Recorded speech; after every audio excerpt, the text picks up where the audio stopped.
নগাঁও লোকসভা সমষ্টিত AIUDF দলৰ পিছত এতিয়া নিৰ্বাচনী কুচকাবাজত নামি পৰিছে বিজেপি দল। AIUDFৰ প্ৰক্ষেপিত প্ৰাৰ্থী আমিনুল ইছলামৰ পিছত এতিয়া বিজেপি দলৰ প্ৰাৰ্থিত্ব প্ৰয়াসী সুৰেশ বৰাৰ প্ৰৱেশ ঘটিছে সংখ্যালঘু এলেকাত। কলিয়াবৰ মহকুমাৰ বৰঘুলি, ভোকমাৰী, গৰৈমাৰী, ভুৰবন্ধা আদি অঞ্চলত বিজেপি দলৰ হৈ নিৰ্বাচনী প্ৰচাৰ আৰম্ভ কৰিছে সুৰেশ বৰাই। যে আমাৰ মাইনৰিটি লোকসকল আজি বিজেপিৰ সভালৈ ওলাই আহিছে। ইয়াতে বহু ভদ্ৰ মহিলা ওলাই আহিছে।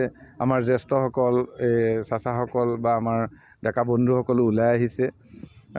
আজি চবে বৰাত আছে। তথাপিও আজি এই সময়লৈকে চাওক, এতিয়া ঘড়ীত চাওক 6:10 হৈছে, এতিয়াও মানুহ সন্ধ্যা 6:10, এতিয়াও মানুহ আমাৰ লগত আছে। গতিকে ইয়াৰ পৰা আপুনিও গম পাইছে, আমিও গম পাইছোঁ যে যদিও কিছু নিউজ চেনেলে বা কংগ্ৰেছে কৈ থাকিব বিচাৰিছে 40 to 58, কিন্তু আচলতে ৰিজাল্টটো নিশ্চয় চাগে উল্টা হ'ব।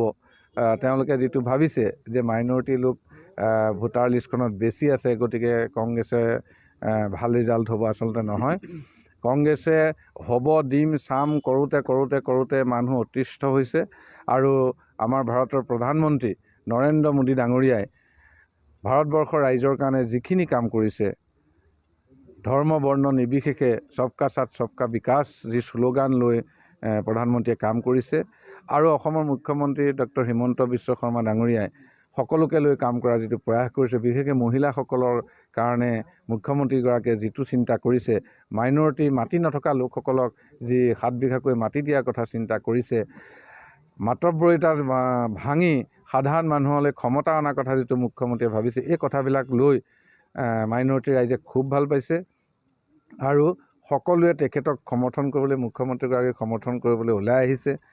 AIUDFৰ প্ৰক্ষেপিত প্ৰাৰ্থী আমিনুল ইছলাম শক্তিশালী বুলি স্বীকাৰ কৰি বৰাই কংগ্ৰেছ আৰু AIUDFৰ মাজৰ ভোট বিভাজনৰ সুবিধাৰে বিজেপিয়ে নগাঁও লোকসভা সমষ্টি দখল কৰিব বুলি দাবী কৰে। প্ৰাৰ্থিত্ব সম্পৰ্কত পোনপটীয়া উত্তৰ দিয়াৰ পৰা বিৰত থাকিল বিজেপি নেতাজন। নগাঁও জিলাৰ উপসভাপতি পংকজ বৰা, ৰূপহী মণ্ডলৰ সভাপতি গোলাপ মণ্ডল, ৰূপহী মণ্ডলৰ যুৱ মৰ্চাৰ সভাপতি আসিফ হুছেইন আদি সুৰেশ বৰাৰ এই নিৰ্বাচনী প্ৰচাৰ অভিযানত সহযোগিতা আগবঢ়োৱা দেখা গৈছে।